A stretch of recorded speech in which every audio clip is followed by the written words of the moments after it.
Who has the best news? Who has the best public affairs? Who has the best science? Who has the best children's programming? Who has, I'm told, the best history? PBS. My name is Sarah Edmonds. Sometimes I was known as Franklin Thompson. I belong to Company F, 2nd Michigan Volunteer Infantry. And history is always looking for an ear to talk to and a medium to tell itself through. And when it finds it, it will tell its story.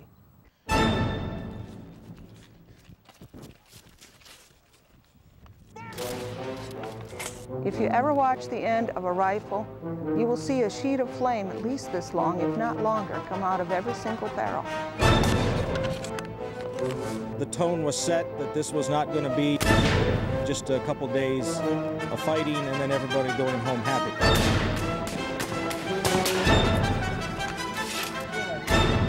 Rode into the front of the brigade and said, "Come on, you Wolverines." The men followed me.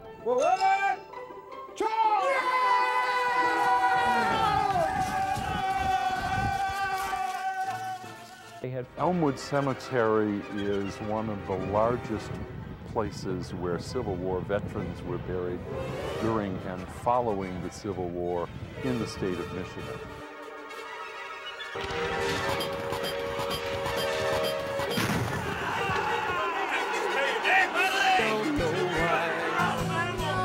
I just keep holding on, peace in my mind. Outside war rages on.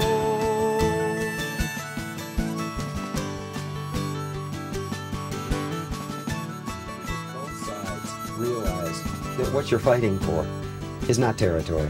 It is for what was called back then hearth and home. And you're fighting for the women, you're fighting for the children, you're fighting for your way of life on both sides.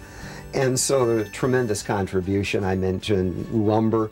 The lumbermen made a contribution. Obviously, agriculture made a contribution in providing food for the Union Army. Michigan's copper industry, which was #1 in the country, very important in turning out casings for munitions.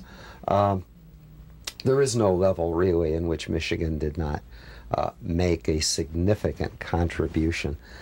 Michigan at that time was the western frontier. We're looking at Michigan just being a new state, only but 24 years old at the time, and a lot of people who were in Michigan became very patriotic and wanted to see a quick resolve of this national catastrophe. Well, it's significant that even before black soldiers were given equal pay in the war, they signed up and they went to war. And the 102nd from Michigan played an incredible contribution. Well, it's accomplishment of something that wouldn't have been done otherwise. If someone at a reenactment stops and asks me about Austin Blair, who, let's be honest, is not known to many people at this date, I can explain his role to them and what he did, and the fact that there's a beautiful bronze statue on the lawn of the Capitol building that commemorates his service. And hopefully they'll be a bit more informed, not just about Governor Blair, but about the Civil War, the actions that Michigan men took. There were over 90,000 men from Michigan that took part in the Civil War. He had taken a great deal of money. He had sent troops to Washington, D.C.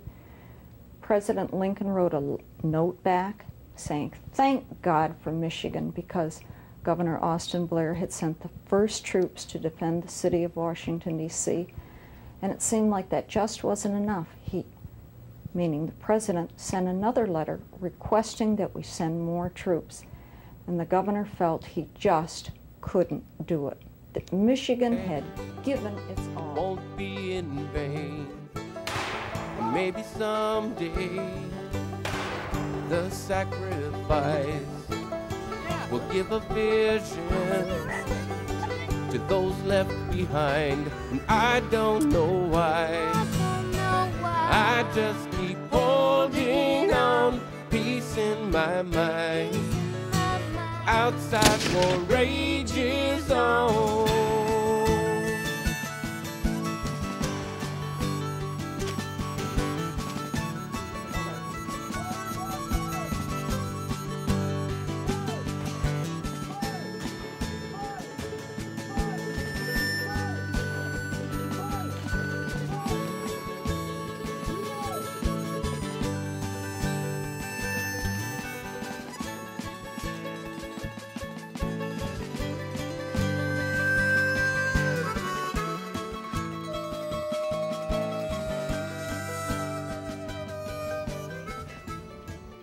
Thank God for Michigan.